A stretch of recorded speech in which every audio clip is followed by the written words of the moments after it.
एक भूले बिसरे जंगल के बीच में, जहां न तो कोई पक्षी गाता था और न ही हवा चलती थी, राजा विक्रम एक प्राचीन पीपल के पेड़ की मुड़ी हुई शाखाओं के नीचे खड़े थे।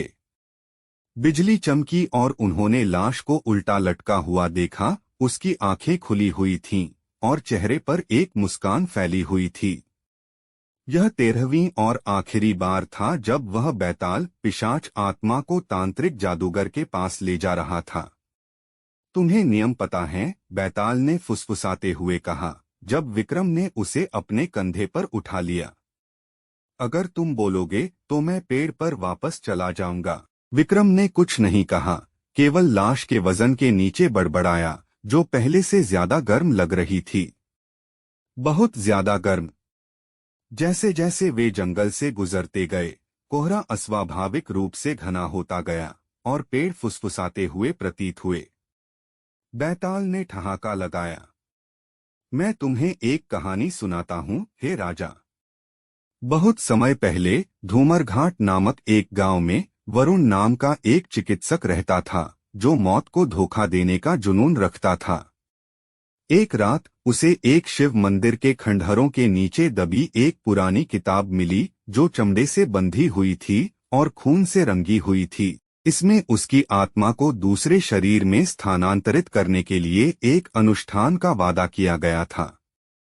लेकिन यह मुश्किल था। शरीर ताज़ा होना चाहिए, आत्मा प्रतिरोध करने वाली नहीं होनी चाहिए। इसलिए वरुण ने प्रयोग करना शुरू कर दिया। हर पूर्णिमा पर एक ग्रामीण गायब हो जाता था। उनके शव कभी नहीं मिले, लेकिन उसके बाद घंटों तक जंगल में चीखें गूंजती रहीं। एक रात वरुण की अपनी बेटी मीरा ने उसका पीछा किया। उसने उसकी गुप्त प्रयोगशाला खोजी, सिली हुई लाशों और आत्मा के बर्तनों का एक कक्ष। जब वरुण ने उसे पाया तो वह रो रहा था, लेकिन वह रुका नहीं। उसने फुसफुसाते हुए कहा, तुम समझ जाओगे एक बार जब तुम मेरी तरह हो जाओगी।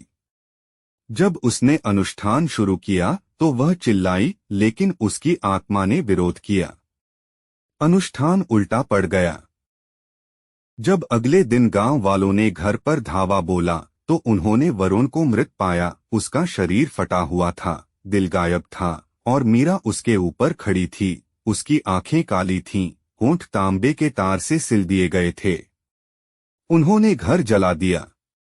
उन्हें लगा कि सब खत्म हो गया है। लेकिन हर पूर्णिमा को चीखें फिर से सुनाई देने लगीं। और मीरा या उसके चेहरे पर जो कुछ भी था, अब जंगल में भटकती थी, अजनबियों से पहेलियां पूछती थी। और अगर वे असफल हो जाते तो वह हवा में उनकी आवाजें मिला देती।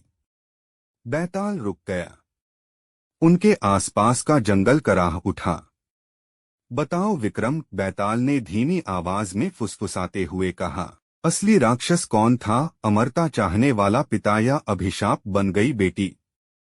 विक्रम ने अपना जबड़ा कस लिया। उसके जूतों से मिट्टी में छिपी हड्डियां चटकने लगीं।